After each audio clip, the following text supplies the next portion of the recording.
The moment a narcissist realizes you're too strong to control, they don't rage, they don't beg, they don't chase, they do something far more dangerous. They quietly try to erase your credibility, because when they can't dominate you, the next best thing is making sure no one believes you.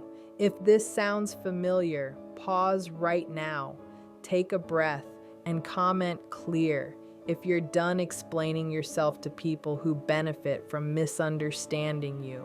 When a narcissist realizes you are no longer controllable, something subtle but critical shifts in their behavior. Early on, control is loud: charm, intensity, pressure, emotional pull, or overt dominance. But once those tools stop working, once you stop reacting the way you used to, once you begin holding boundaries without apologizing, they don't usually escalate in obvious ways. They pivot.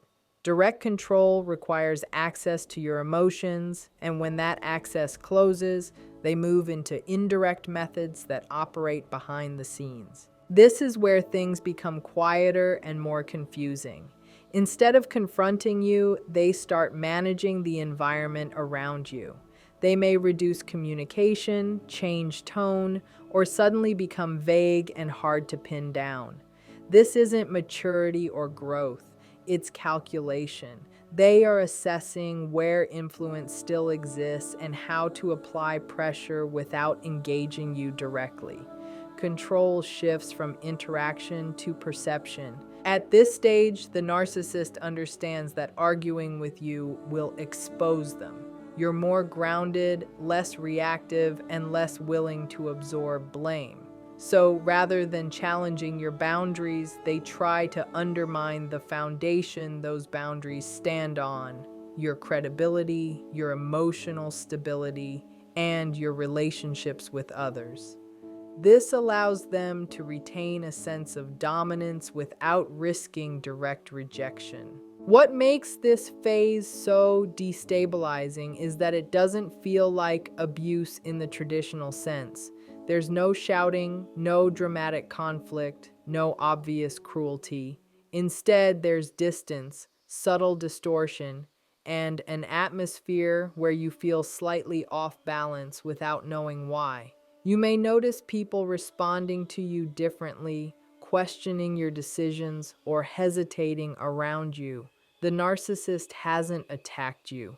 They've simply repositioned the story. This covert shift is especially effective because it exploits your integrity.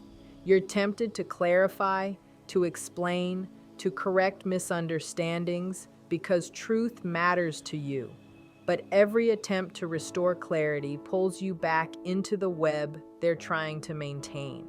The less you react, the harder it becomes for them to sustain influence, which is why they rely on indirect control once direct access to you is no longer available. When a narcissist encounters your strength, it does not inspire admiration or mutual respect. It activates threat.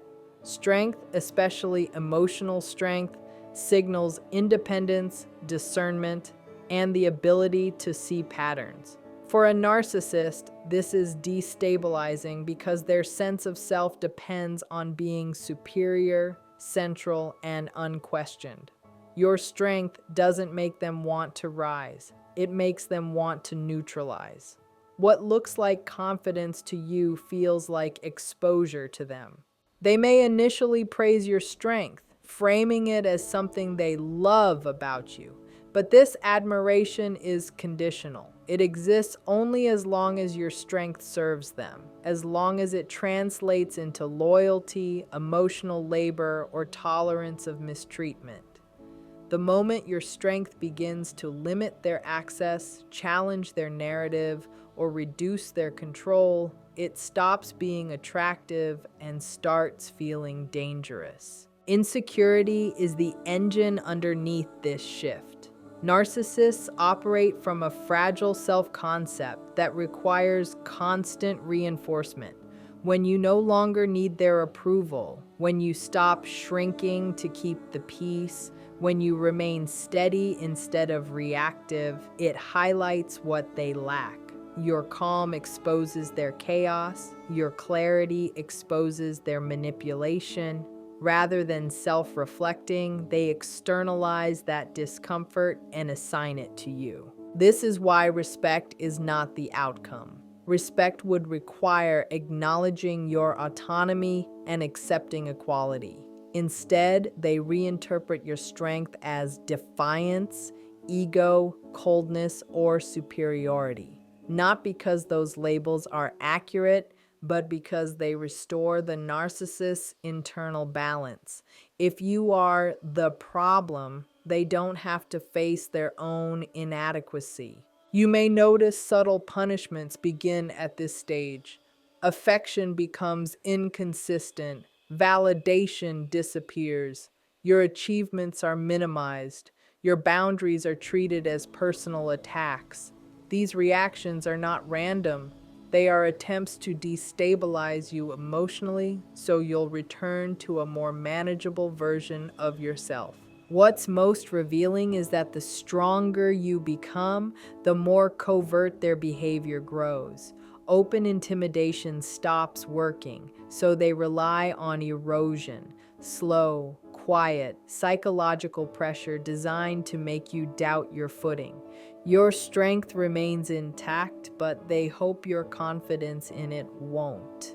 When a narcissist can no longer overpower you, argue you into submission, or emotionally corner you, they shift to a more insidious tactic, redefining reality so that your strength appears pathological. This is not accidental. It is a deliberate reframing meant to protect their ego while damaging your sense of self. Strength in their narrative cannot exist without being recast as something negative, because acknowledging it would mean accepting that you are no longer beneath them. This reframing usually begins subtly. Your calm is described as emotional distance. Your refusal to engage is labeled avoidance. Your firm boundaries are interpreted as hostility. The narcissist presents these interpretations not as accusations, but as observations, which makes them harder to challenge. They speak in tones of concern, curiosity, or disappointment, planting seeds of doubt without ever seeming overtly cruel. The danger of this tactic lies in how easily it can make you question yourself. You may start replaying interactions, wondering if you are being too rigid, too sensitive, or too cold. This self-interrogation is exactly what the narcissist is counting on. If they can shift your focus from their behavior to your supposed flaws, they regain psychological leverage without engaging in direct conflict. They may also selectively share this narrative with others, not as gossip, but as worry. Statements like, "I don't know what's going on with them lately," or "I'm concerned about how they're acting," create an atmosphere where your strength is viewed through a distorted lens. By the time you sense something is wrong, the framing has already taken hold. What makes this especially destabilizing is that your growth is real. You are more aware, more grounded, and less reactive than before. But the narcissist's reframing makes that growth feel isolating instead of empowering. You may feel misunderstood, mischaracterized, or emotionally alone, even while doing everything right. This tactic does not require confrontation, because confrontation would give you a platform. Instead, it relies on implication and repetition. Over time, if unrecognized, it can erode your confidence not because you are weak, but because you are human and care about being seen accurately. When a narcissist senses that you are no longer easily manipulated, they often begin provoking you in subtle, calculated ways. This is not random irritation or poor communication. It is bait. The goal is to elicit a reaction strong enough to be used against you later. They may ignore messages, twist your words slightly, violate a boundary they know matters to you. or introduce confusion where clarity once existed. Each small provocation is designed to test where your emotional edges still are. What makes this tactic effective is that the provocation itself is deniable. On the surface, it looks minor. A delayed response, a sarcastic comment, a joke that lands a little too sharply. If you respond calmly, they escalate. If you stay silent, they push again. Eventually, the pressure builds, and when you finally react, they seize that moment as proof that you are the problem. The reaction becomes the headline, not the provocation. Your raised voice, your frustration, your tears, or your firm refusal are isolated from the context that created them. The narcissist presents this reaction as evidence of your volatility, your sensitivity, or your inability to communicate. They never mention the repeated boundary crossings that led there. This selective framing allows them to look composed while you look unstable. This dynamic is especially damaging because it exploits your emotional honesty. You are responding authentically to disrespect or manipulation while they are performing restraint. Over time, you may start policing your own emotions, trying to stay perfectly calm so you don't give them ammunition. This self-monitoring drains you and shifts responsibility away from their behavior and onto your response. In relationships and social environments, this tactic can isolate you.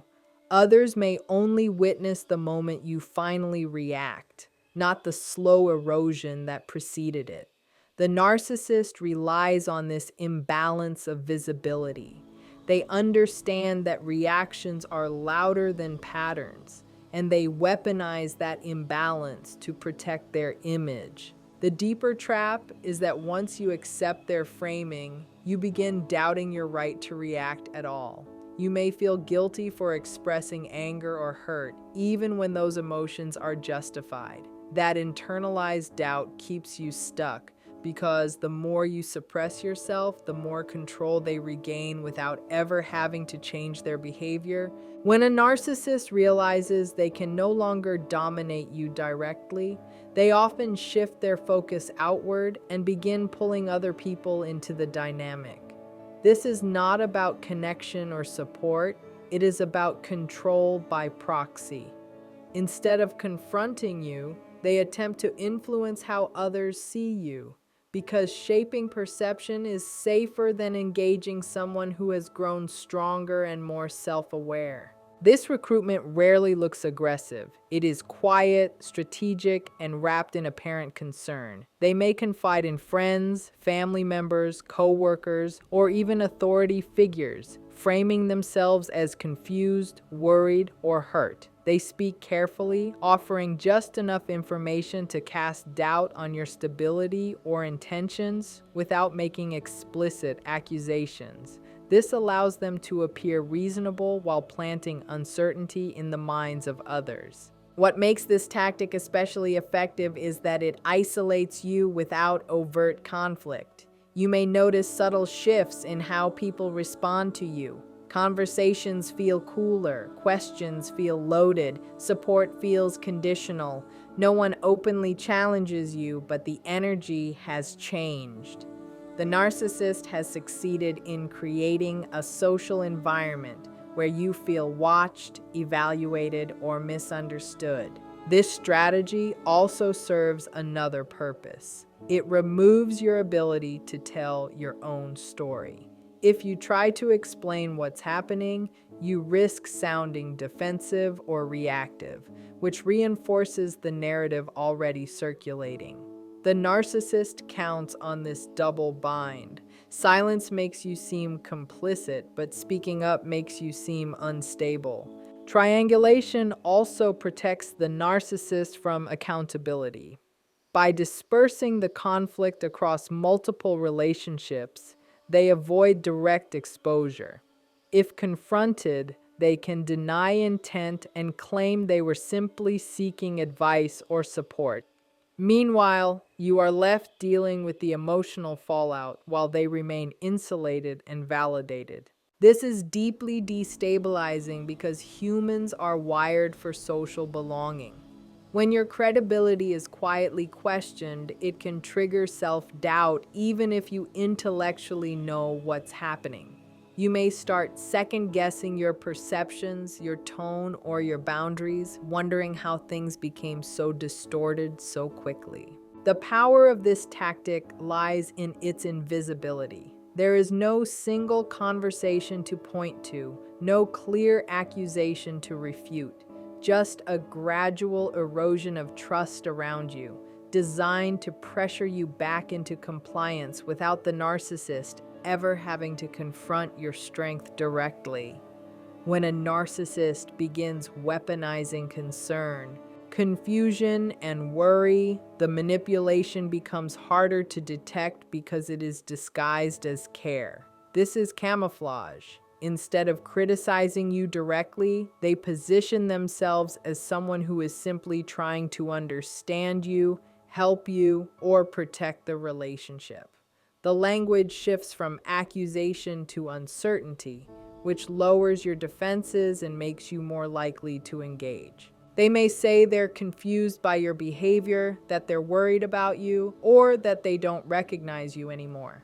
On the surface, these statements sound gentle, even compassionate, but underneath they carry a quiet message. Something is wrong with you. The power of this tactic lies in its ambiguity. You can't easily defend against concern without looking defensive or cold, and that hesitation works in their favor. This approach also allows them to avoid responsibility.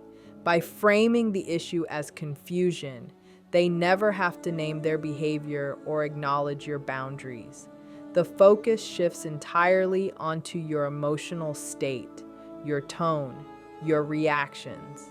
You may find yourself explaining, reassuring, or softening your stance just to relieve their supposed worry, even when you've done nothing wrong. What's especially destabilizing is how this tactic plays on your empathy.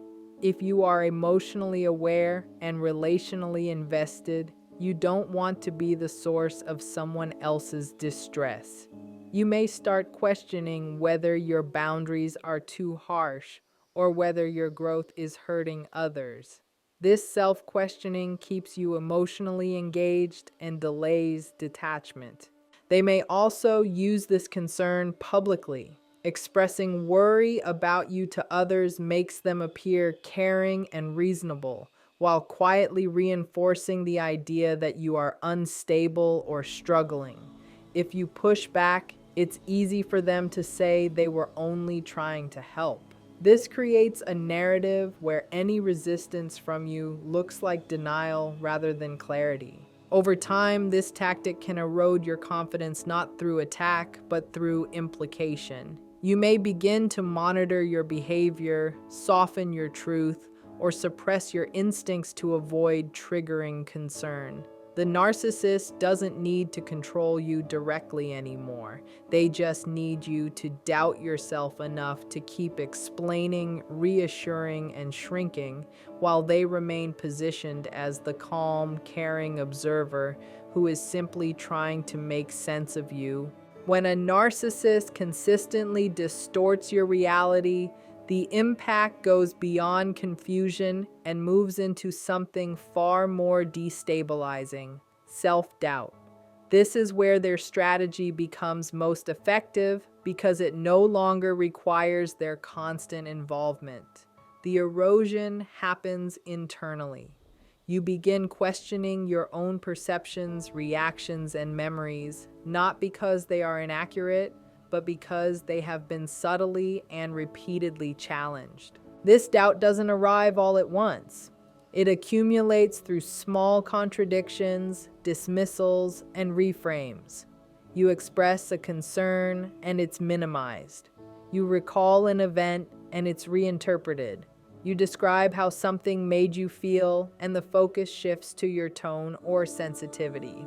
Over time, these experiences teach you that trusting your own perspective leads to friction, while doubting yourself leads to temporary peace. What makes this especially damaging is that you are often someone who values reflection and accountability. You are willing to examine your behavior and grow. The narcissist exploits this strength by turning it against you. Instead of mutual reflection, you are left doing all the questioning while they remain fixed and certain. This imbalance slowly convinces you that clarity must be earned through self-criticism. As this pattern continues, you may start preemptively doubting yourself before speaking. You rehearse conversations in your head, soften your language, or abandon topics altogether. Not because you lack confidence, but because you've learned that asserting your reality leads to distortion. This self-censorship becomes a survival strategy, even as it distances you from your own truth. The psychological toll is heavy. You may feel disconnected from your instincts, unsure whether your reactions are appropriate, or hesitant to trust your emotional responses. Even in moments when you are calm and clear, an underlying uncertainty lingers. The narcissist no longer needs to challenge you directly because the questioning has been internalized. This is how control persists without proximity. By destabilizing your sense of reality, they weaken the foundation of your confidence. The more you doubt yourself, the easier it becomes for their version of events to dominate.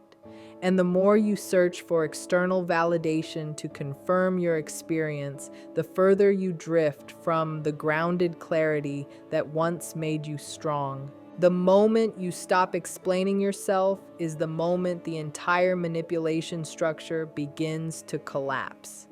Narcissistic tactics rely on engagement, clarification, defense, and emotional labor. As long as you are explaining, you are participating in their framework. You are trying to be understood by someone who benefits from misunderstanding you. When you step out of that role, the power dynamic shifts in a way they cannot easily recover from. Explaining yourself feels reasonable because you value truth, clarity, and fairness. You assume that if you just articulate things clearly enough, the distortion will stop. But for a narcissist, explanations are not information to process. They are material to use. Every clarification gives them more data, more angles, more opportunities to twist your words or move the goalposts. Silence and simplicity remove that access.